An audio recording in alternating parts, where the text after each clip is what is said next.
حي على الفلاح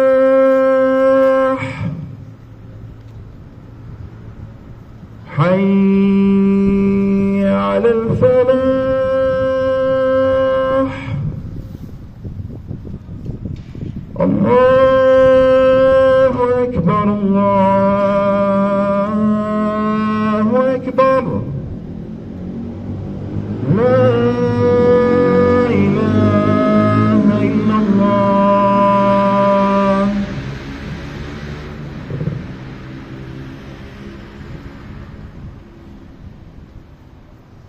Just warplanes in the sky, heavily armed to kill defenseless civilians.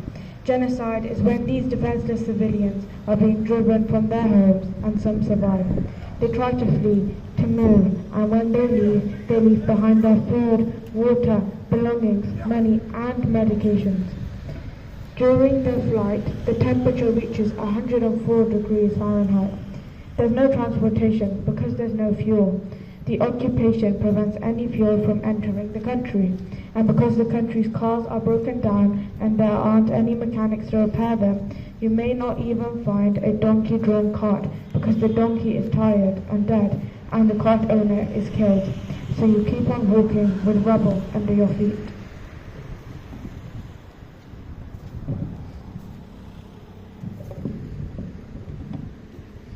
So you carry on walking with rubble under your feet. You arrive somewhere where you may not find a place, but you set up a tent, and next to it there will be sewers. The sewers contain parasites, hepatitis A, and malaria. Your child will be infected, and the weak little one, who is already fragile, will become dehydrated. You will go to the hospital, but you won't be able to help her, because the hospital is overflowing with mutilated people and martyrs. And finally, it will be your turn to be treated. And the doctor will tell you that there is no health provision available because the hospitals have been exhausted for 10 months. He will say, "I'm sorry, I can't treat your child because she's suffering from severe dehydration due to poisoning from dirty and contaminated water. And the virus she has will kill her, after making her so thin that you can see her bones. There's no solution to give, no antibiotics for your child due to the ulcers she has developed due to pollution and scabies because your child lives on sand. Genocide is a mix of everything that's horrible. Genocide means everything I've just talked about, and with your bare hands you dig a grave for your loved one."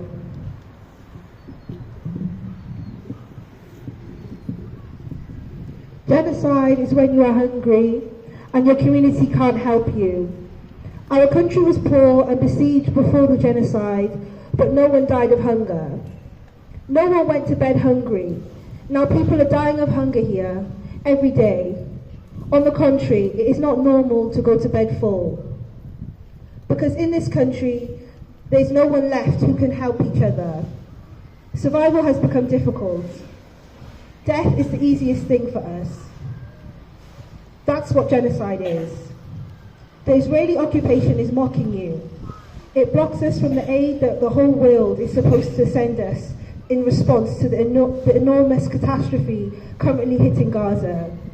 It doesn't give us medicines. It doesn't give us cleaning products. You'll ask, why cleaning products and medicine? I'll tell you that the cleaning product it forbids them. So we can't wash our hands, nor our face, nor wash our belongings, so that we can catch smallpox and scabies. And when we go to get treatment, we don't find the medicine. So genocide is a mix. It's a lesson. I hope you will never I hope you will not need it.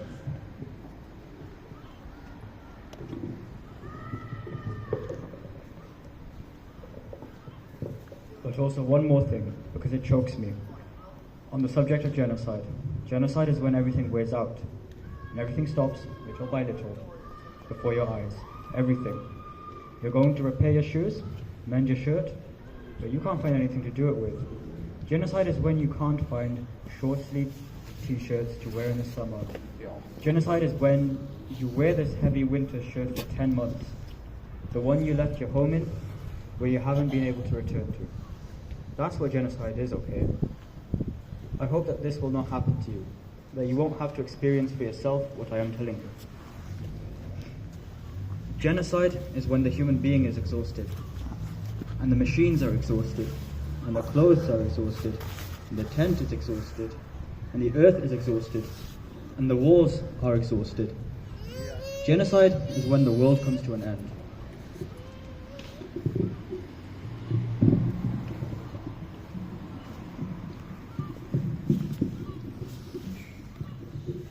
Genocide is not a war of weapons, but biological, psychological war. Psychological because the human being remains tired, all day displaced from one area where some people arrive from where others leave. No one knows where to go, and there are orders in all areas of Gaza, and you have to move from north to south. And you're prevented from returning to the north again. And you don't know how to move your belongings from one place to another, because this place can suddenly be evacuated too. And you won't be able to take your things again, or the elderly, or the disabled. And the biological war is when you're infected with all kinds of viruses, even viruses that has disappeared from the face of the earth, like poliovirus and like meningitis, hepatitis, malaria, and can't find treatment. And then the military war. You're bombed, killed, cut up, and every day with a new weapon, to the point that doctors come and say, "We have never seen this type of injury before." And they discover that you are the subject of a new experimentation. Thank you for listening. Sorry for being so long. This is the genocide we've been living for the past 10 months.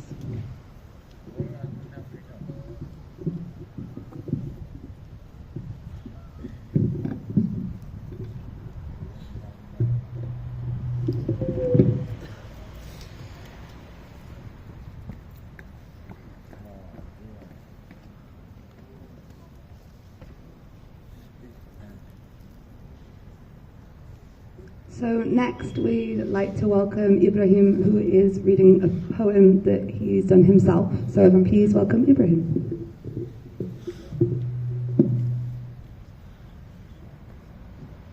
Heartless beyond imagination. Heartless beyond imagination, the definition of all Israeli corporations. Heartless beyond imagination, the definition of Palestinian occupations. Heartless beyond imagination, the definition of Netanyahu's consideration. Heartless beyond imagination, the definition of the news's presentation. Heartless beyond imagination, the definition of all Israeli demonstrations. Heartless beyond imagination, the definition of the fact that Palestinians have no liberation. Heartless beyond imagination, the definition of the destruction of generations. Heartless beyond imagination, the definition of often bombing occasions. Heartless beyond imagination, the definition of Palestinian criminalization. Heartless beyond imagination, the definition of Palestine's obliteration.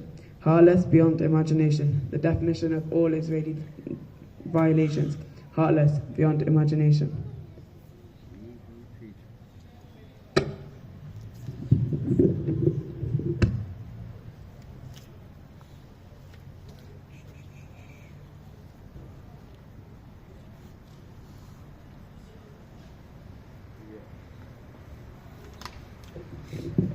Next, we'd like to welcome our incredible Asum, who will be singing for us this evening.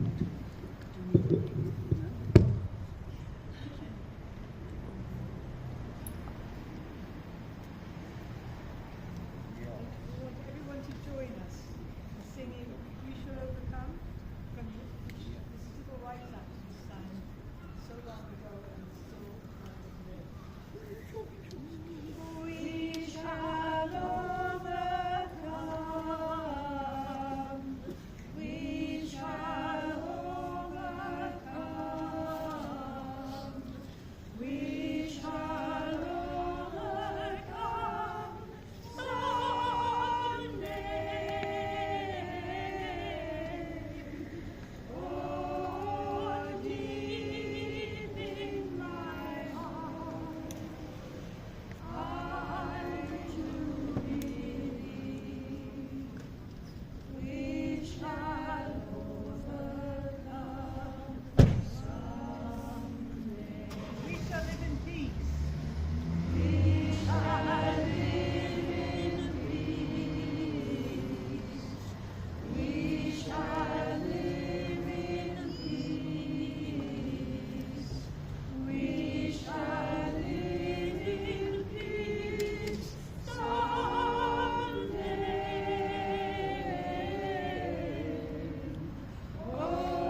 to mourn and grieve? I think the answer is simple: to keep our humanity alive, to resist the normalization of genocide, to prevent us becoming numb. All our lives, when we see black and brown bodies on the screen, we primarily see them suffering, starving, helpless, disempowered, waiting for us to save them. But I believe that solidarity isn't to stand above someone and pity them and pat ourselves on the back. I believe solidarity is to treat someone's suffering as our own. I sit with you grieving as if it were my own family that I see on my feet. I'm going to talk about some Palestinians because Israel doesn't just want to kill all Palestinians. They want to erase Palestinians from history, from memory, from culture. We need to do everything we can to keep their memory alive. You all have heard about a place called Jabalia refugee camp in Gaza, and I will be mainly speaking about Jabalia refugee camp. It is near Khan Yunis, near the Rafah border, and along the coast of Gaza. It is, I think, the most densely populated place in the world, and currently, and for a lot of its recent history, one of the most dangerous places in the world as well. Jabalia was created by UNRWA in 1948 for Palestinians displaced by the Nakba. The first Intifada began in Jabalia in 1987. An Israeli truck driver killed 4 Palestinians, and 3 of them were from Jabalia. The people of Jabalia protested by boycotting, striking, refusing to pay taxes, throwing stones and Molotovs at the Israeli army, leafleting and demonstrating. Israel went on to shoot, bomb, shell and torture at least 1,087 Palestinians dead. One person born in Jabalia is Izzeldin Abu Eleish, a former doctor and professor at the University of Toronto. He was the first Palestinian to work in an Israeli hospital and also practiced in Gaza. He and his brother built a home in Jabalia. He was and still is a humanitarian and peacemaker. He would often report live on an Israeli broadcast.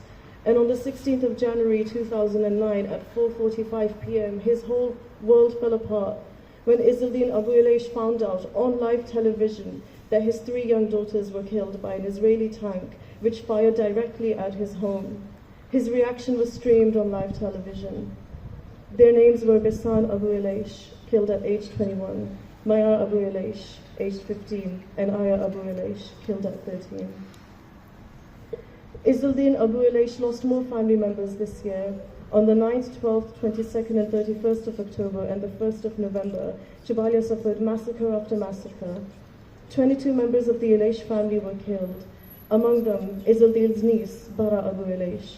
She had graduated medicine from Egypt and was an intern physician in Gaza. She had barely started her career or fulfilled her dream of saving lives before she was killed aged only 26. Izzeldin Abu Eleish held up Bara Abu Eleish's name in a vigil in London to mourn the murders of healthcare workers in Gaza. Shahad Abu Salama was born and raised in Jabalia. She wrote a devastating piece for Declassified UK, bits of which I will read out to you shortly. Shahad Abu Salama's grandparents survived the Nakba and were exiled from their homes to Jabalia refugee camp, where her grandparents and subsequent generations waited to be able to return home.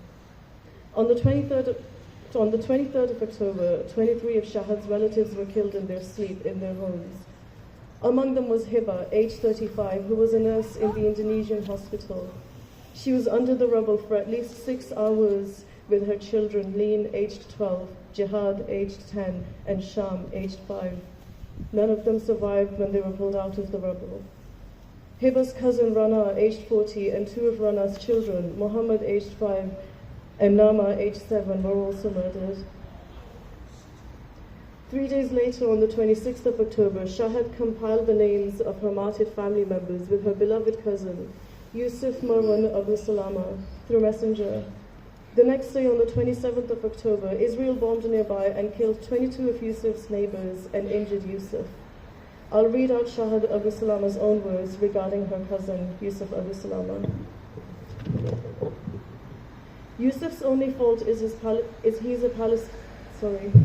Yusuf's only fault is his Palestinian refugee identity. He was sitting outside his home in Jabalia refugee camp, originally my grandparents' home, where my older siblings Majid and I were born. Israel bombed nearby, destroying homes and killing over 22 of our neighbors. Yusuf joined them in heaven after the shrapnel in his spine had caused an infection and unbearable pain. The doctors took him for an operation at 1 a.m. He left the surgery room at 6 a.m. and cried to death. This caring, handsome, young, and strong man clung to life for 4 days, fearing he'd break our hearts, and he truly did. I spent hours of calls with Yusuf during this genocidal war, bringing us closer than ever. He kept me informed about my uncle Marwan's family, whom I love so much, and our home at Al-Saftawi, I'm sorry if I pronounced that incorrectly, which hosted Yusuf during his final years. I was sitting with my cousin Yusuf on the Messenger app the night before his injury, collecting pictures and making a list of the names and ages of our 23 relatives who were killed on the 23rd of October. He didn't want our martyrs to be forgotten and reduced to numbers. I called my family 1,000 times, desperate to cry with them, but failed miserably amid the black cloud. However, I managed to speak to my dear Uncle Marwan and Auntie Hania, Yusuf's parents, who I love dearly, as well as his siblings. It was heartbreaking hearing them comfort themselves in tears that Yusuf is better than us, a martyr. They're convinced he could have lived if Israel didn't push hospitals in Gaza to a breaking, catastrophic point. While Yusuf had a bed, his parents, Marwan and Hania, saw doctors treating the wounded on the floor and were shy about calling for medical attention as they saw them overwhelmed, racing against time to save lives. Another member of Shahid Abu Salama's family died after this article was published that I just read out a bit of. The bombs dropped in Jabalia were US-manufactured bombs, including Blue 109 bunker busters. During these massacres on Jabalia, among the hundreds of civilians killed, only one non-civilian was killed, which was Hamas commander Ibrahim Briari. 23-year-old Sabri Abu al-Nasr, a resident of Jabalia, lost his family on the 29th of October. His wife Nisreen, aged 40, and his children, Nisma, aged 16, Hamza, aged 14, Muhammad, aged 13, to an Israeli bomb on a residential square. To this day, their bodies are still under the rubble. Nazmi Hijazi, a resident of Jabalia, fled when an Israeli military vehicle targeted his home in Jabalia. I'm going to read out a part of Hijazi's stories, sourced from the Plus 972 magazine. Hijazi described what is happening in Jabalia as a second Nakba, with the camp streets overrun with the dead and wounded, and no one able to retrieve the bodies or save the survivors. In the aftermath of a bombing or shooting, the residents have to make an impossible choice. They must either leave the wounded to die or risk their own lives by trying to save them. There is no safe place in Jabalia, Hijazi told Plus 972. There is no school or hospital that the army reached without storming it to attract defenseless civilians. On May 17th, Hijazi's son Basil was shot by Israeli soldiers while trying to recover what was left of the food from inside his home to feed their family of 8. An armored vehicle ran over his son Basil until his features were no longer recognizable. Hijazi could only identify him by the shoes he was wearing. This excerpt was written by Ibrahim Muhammad, an independent journalist from Gaza for Plus 92 magazine. I want to talk now a bit about Rafat al-Arir, a name we've heard a lot about, who was born a 15-minute drive away from Jabalia and was martyred on the 6th of December in an airstrike targeting his sister Asma's apartment. The last time his wife Nusayba saw Rafat alive, he brought fava beans and chickpeas to feed his 6 children. He pulled aside his wife Nusayba and secretly gave her a chocolate. He implored Nusayba to eat it herself rather than giving it to the children as she usually would. He was passionate about education and founded an English literature workshop for children called We Are Not Numbers. He would, along with his family, participate in olive harvests, as his home suburb in Shujaya had a lot of farmland. Alongside Rafat, his brother, his sister, and his sister's 4 children were also killed. Rafat's daughter, Shaima Rafat Al-Arir, gave birth to his grandson, Abdul Rahman, after he died.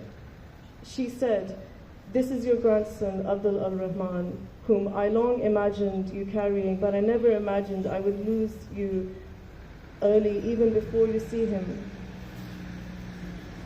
Shaima went through bereavement, pregnancy, and childbirth during a genocide, only for an Israeli airstrike to kill Shaiba Rifat Al-Arir and her infant Abdul Rahman. I will end now with a heartbreaking tradition we have formed to recite Rifat Al-Arir's last poem, If I Must Die. Please repeat each line after me like a prayer. If I must die, you must live, to tell my story, to sell my things, to buy a piece of cloth, and some strings. Make it white with a long tail, so that a child somewhere in Gaza, while looking heaven in the eye, awaiting his dad who left in a blaze, and bid no one farewell, not even to his flesh, not even to himself. Seize the kite, my kite you made, flying above, and thinks for a moment an angel is there, bringing back love. If I must die, let it bring hope. Let it be eternal. Okay.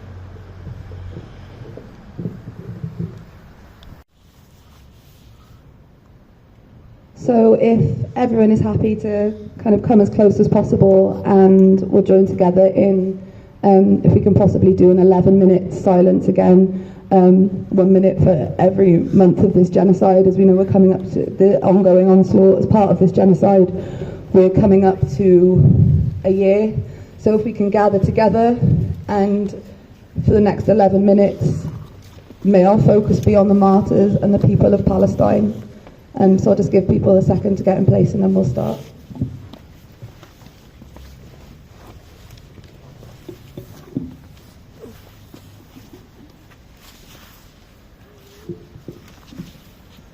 So the 11 minutes will start now.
That's 11 minutes. Thank you, everyone, and long live Palestine and long live the Intifada. Thank you.